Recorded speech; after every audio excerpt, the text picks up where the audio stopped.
This is the Graco Ultra QuickShot, and there's two real cool things about it.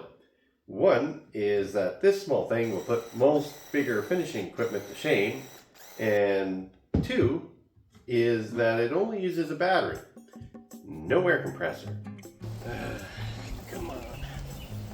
Oh, and three is that it's dirty, because that way you know I've actually used it. As I said, this setup requires absolutely no air compressors, which is super handy for spraying anything on site, which means less time spent for gathering equipment, less to forget, no hauling heavy compressors around. My back thanks me for this, which equals more space in the vehicle for other tools, less setup time, no waiting for underpowered compressors to charge and keep up, which means less noise. Noisy! Well, for starters, the Graco QuickShot comes with two D-volt 20-volt batteries and a charger. It just snaps in here in the back like that, and that's where the magic happens, and with no compressor. So one thing that's nice is the batteries have a battery life indicator here, so you know how much power is left before you start spraying. And the batteries just slip in the bottom like so. The shitty part is it is very hard to read the battery life indicator underneath here. It'd be really nice if there was some sort of button up top here. Just saying, it's a little awkward. This comes with 32 ounce or 1 quart hopper in there. And the one thing I don't like about it is that this is plastic. I've never had luck with plastic. Over time they like to wear out and crack in places. Like these guns here, they'll crack right here on you. I don't know if that will ever happen, but it could. It's a little awkward unloading and loading paint in there a little bit, but not too bad. So the lid here can just slip on the end here. Nice cool little design feature. You got a nice sizable handle to grab it, or the gun has a hook here and you can just put that into place there. On the inside here there's a screen or a filter to keep shit from going through there, hopefully. The other thing is this hopper can come off. You just gotta squeeze this and twist it off. Just don't do that with paint in there because you'll have shit everywhere. Don't ask me how I know. If you're gonna pour your paint out, you're gonna actually just take the unit and tip her like so, which is a little awkward, but whatever. I mean, your gun and pump aren't going to be the cleanest after a bit of use. And I think to demonstrate this, we'll torture test it with some fairly decently thick primer. And loading it up is a little awkward too. If you're anal about keeping things clean, this is going to be a real nightmare for you. Anyway, you're just pouring things in there like that. About a quart, like I said. We got about a 6-foot hose on this unit here. It's all kind of braided together. Because it's electronic, there is wires going through here as well, as long as a hose for the fluid to flow through. My one worry would be this here, hopefully, or this here, that, you know, over time with wires that doesn't break and cause issues, because it doesn't look like you're getting in there. Of course, on the gun here, we got our safety. So a little squeeze of the trigger, that's off, safety's off, of course red, just like a gun. Safety's on, so I can't pull the trigger. On, off. This is electronic, so we can't submerge this whole unit in any cleaner or water to clean the gun out. You'll F it up pretty quick, and that would suck. The other thing is this nozzle here is removable though, so if you need to clean that, easy enough to do, which I probably should do here anyway. When she gets a little dirty, you can soak her in some solvent and clean her up. Shit in there, like so.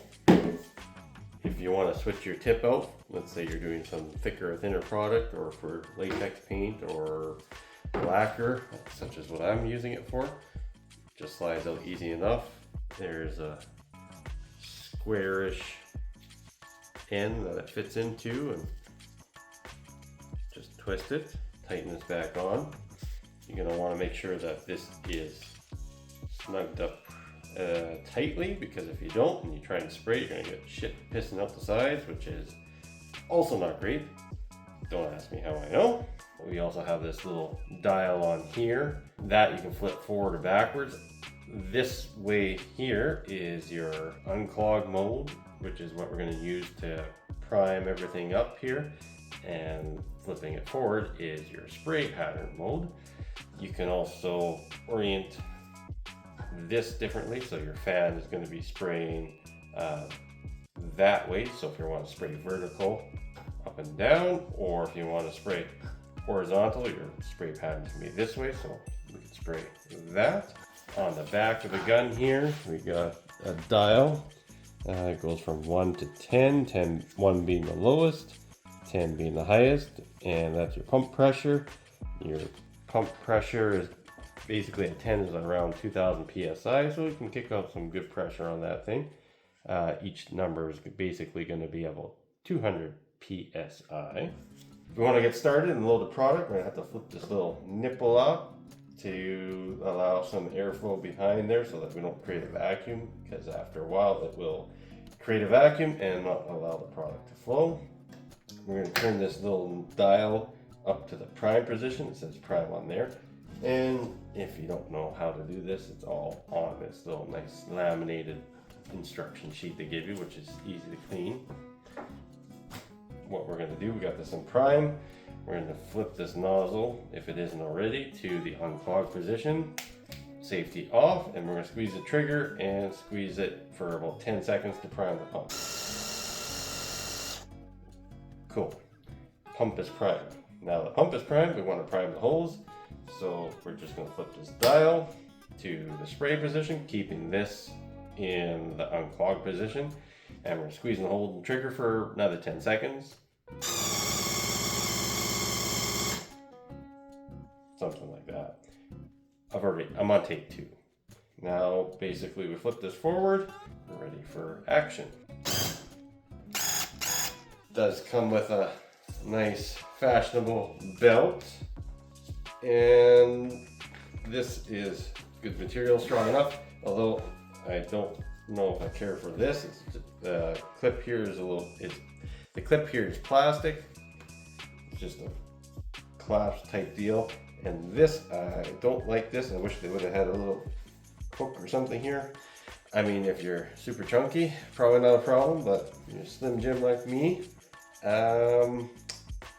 what's going to happen is this is going to flop around and hit your lacquer, or paint, and you're going to be super pissed like I was. So you probably just want to tuck that in. This here is where the body of the Graco pump is going to sit. So it just slips in, and that locks in just like that. It's a little awkward, it's a little heavy, so you can get thrown off balance if you're not used to it, but it's not that bad. Now we're ready to go. Again, we got to make sure that this little nipple thing at the top of the lid is open.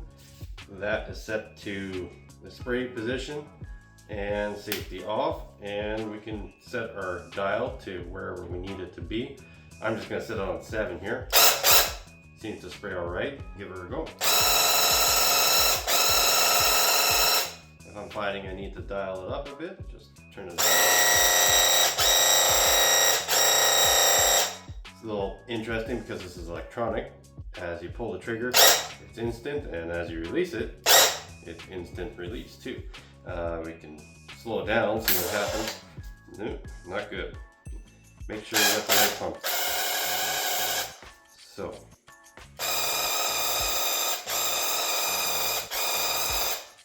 And just put the safety on, hook her in, and away you go. And like I say, it'd be nice to have a little dial or gauge for the battery, because as I'm spraying, I have no idea if this battery is close to empty or whatnot. Probably just better to throw a fresh battery on there. Looks like we need more, so we're gonna go up to 9.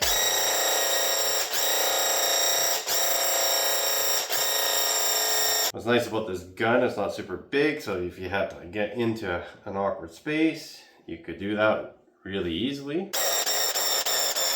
Ah, there, you can hear my battery isn't fully charged and she's losing.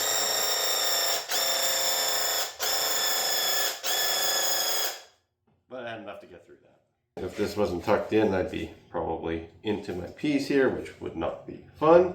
Now for the unloading, getting this off, it's really quite simple. You're just going to squeeze this little dealie here and pull up on the handle, and that gets rid of the pump off of there. And here's the awkward part.